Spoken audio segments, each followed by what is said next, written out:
Hello viewers, welcome to Ekam Academy. Today we are here to discuss about Sariska Tiger Reserve. Why this particular tiger reserve is in news, we'll understand along with the concept of ecologically sensitive zones. So stay tuned for this particular update. So first, what is the recent context? So Sariska Tiger Reserve is in news because recently the Forest Department in the state of Rajasthan has decided to notify this tiger reserve as ecologically sensitive zone. That is the recent context. So first let us understand more in detail. First, what is Sariska Tiger Reserve? So it is located in the state of Rajasthan. Next, history of that particular tiger reserve. So this was once the hunting ground of Maharaja of Alwar. Maharaja of Alwar used to use this as the hunting ground in the state of Rajasthan. Then in which particular range does it lie? It lies in the state in the hill range of Aravalis.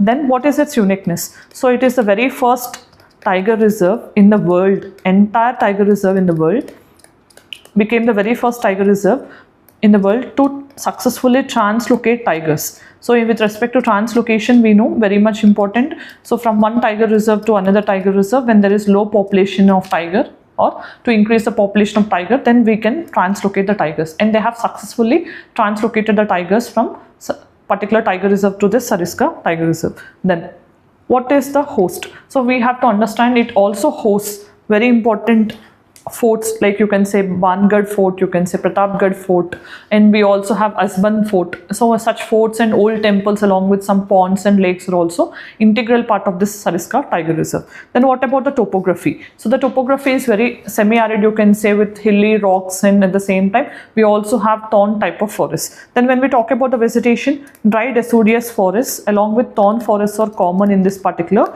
tiger reserve. Then what is the flora? We have bamboo, care, okay, along with other type of deciduous vegetation is also commonly seen. Then when we talk about the fauna, along with tiger, leopard, hyena, okay, jaguar, all these type of things also will be, jackal, all this also will be found in this particular tiger reserve. So then with respect to UPSC aspirants, there is an important announcement from our side. So we are going to launch a rapid revision program from 17th March 2025. So for those who are confused in their preparation with respect to UPSC prelims, if you are unsure that you cannot complete proper revision within less time, then this is the right choice. So we are going to have 125 hours of detailed revision program where static along with current affairs will be integrated with the practice of previous year questions. So this program is entirely run by subject experts, where you have Oberoi sir, Vijay sir, Vijay sir and Venkatesh sir taking different subjects. And for more detailed schedule of the particular program, you can scan on the QR code given. And this entire program is available at the cost of 2,999 only. So for those who avail this particular program, you can also enjoy our test series at the rate of 999 only. So what are you waiting for? You can contact us on the number displayed on the screen. Next. What is the concept of ecologically sensitive zone? So according to the Ministry of Environment, Forest and Climate Change, for better protection of wildlife, they have released an action plan between 2016 to 2020. So according to this particular wildlife action plan, they said whatever the protected area it can be. That means it can be a national park, it can be a wildlife sanctuary, or it can be a tiger reserve, or it can be a biosphere reserve. So according to this particular wildlife action plan, in any protected area, if you feel that there is an important need to conserve the biodiversity, then 10 kilometers from the core region where there is a good biodiversity, that can be designated as the ecologically sensitive zone. That means 10 kilometers outside the periphery of this particular protected area, that can be demarcated as the ecologically sensitive zone, right? So then what is the nodal ministry which is involved here? It is Ministry of Environment, Forest and Climate Change. What is very important is this 10-kilometer rule is not the thumb rule. This is a general rule. That means in case if government feels, that means Ministry of Environment feels that there is an important need to conserve more than or to protect more than 10 kilometers, that can be extended. There is no fixed rule that it has to be 10 kilometers only. It depends on the choice of the government. Then why are ecologically sensitive zones created? So these are created to act as shock absorbers. So mainly we know that there will be high degree of protection in the protected areas, but in case if we wanted to go beyond the protected areas and if we wanted to conserve in a better way, then we need to have some shock absorbers, and those shock absorbers are ecologically sensitive zones in this regard.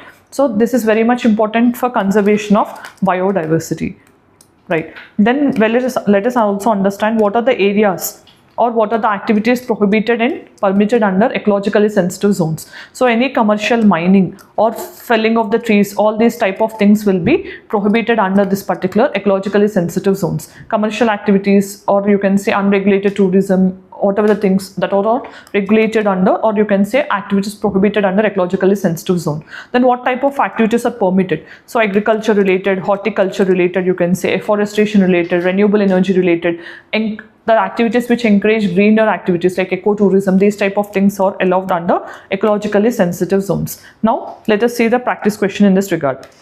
Eco-sensitive zones are declared under which of the following law?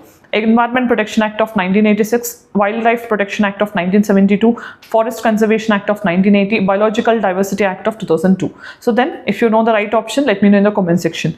Today, so we have discussed about Sariska Tiger Reserve. What is the reason behind this particular tiger reserve? Why it is in news? So what is the recent concept of ecologically sensitive zones? Why that particular Supreme Court judgment is important? And what are the areas prohibited and allowed in ecologically sensitive zone, along with the practice question. So if you like the video, let us know in the comment section. Thanks for joining. All the very best.